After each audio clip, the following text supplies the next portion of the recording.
Okay, so you've probably been in this situation. You discover some beautiful, up-and-coming tourist spot, maybe a place like Tanjung Lesung, and you get there and you're just kind of shocked by the prices. You look around and think, wait a minute, this place is amazing, people clearly want to be here, so why aren't there more hotels? Why is everything so expensive? We're going to dig into that today because the answer is a perfect lesson in microeconomics. So this is the central question, the real puzzle we're trying to solve. On the surface, it sounds like business 101, right? If demand goes up, you increase supply to meet it. But in the real world, especially with something like tourism, you just can't snap your fingers and make a new resort appear. There's something fundamental getting in the way, something holding that supply back, even when customers are practically begging for more options. All right, the entire explanation for this phenomenon, this whole economic puzzle, really just boils down to one key concept. And if we're telling a story, this is our main character, or maybe even our main villain, inelastic supply. Now, I know it sounds a bit academic, but trust me, the idea behind it is something you already understand intuitively.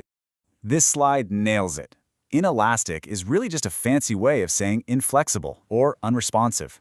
Think of it like a rubber band that won't stretch. When 1 million people suddenly decide they want to visit one specific beach, the number of hotel rooms can't just expand to accommodate them overnight. The supply is stuck, it's rigid. And you know what happens when supply is stuck and demand just shoots through the roof? Well, prices only go one way, up. So, let's get specific.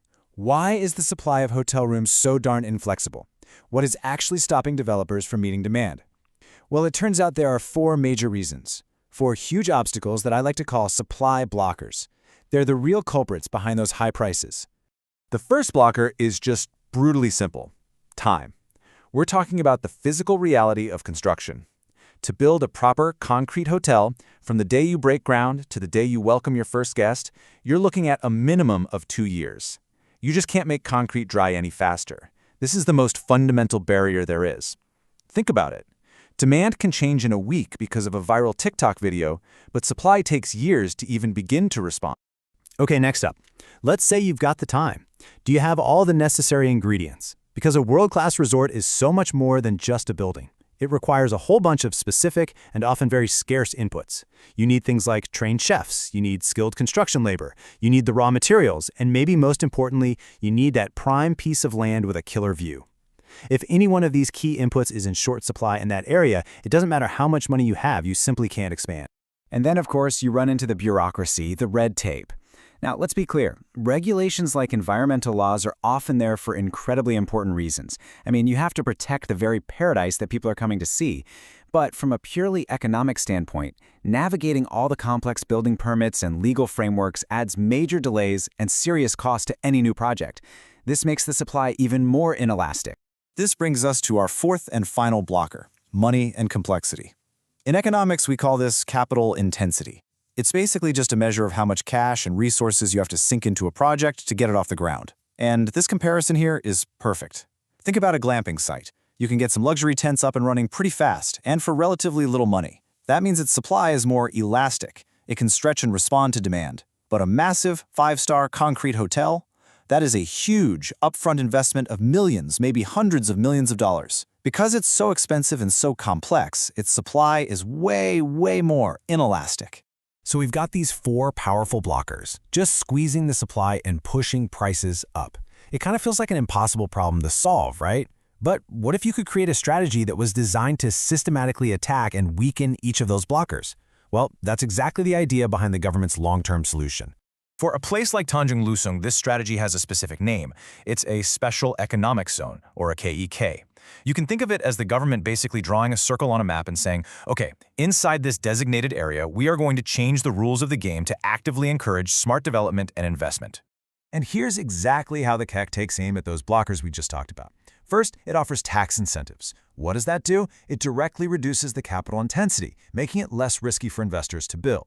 Second, it streamlines building permits. That's a direct assault on the regulations blocker.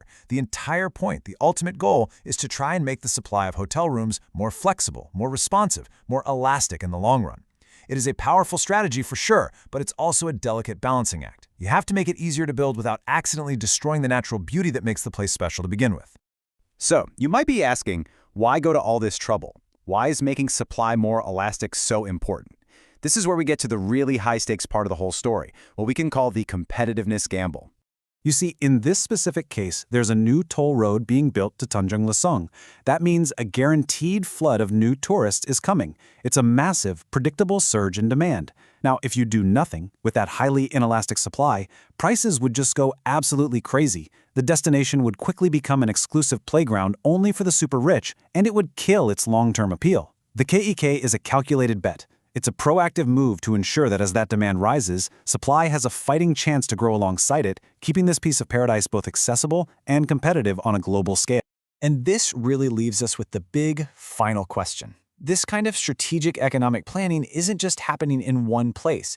It's happening in beautiful, fragile destinations all over the world. But as the global demand for travel continues to explode, will these kinds of tools actually be enough to balance out the immense pressure of that demand? Can we successfully make paradise accessible to more people without paving it over in the process? That is the multi-billion-dollar question that's going to define the entire future of travel.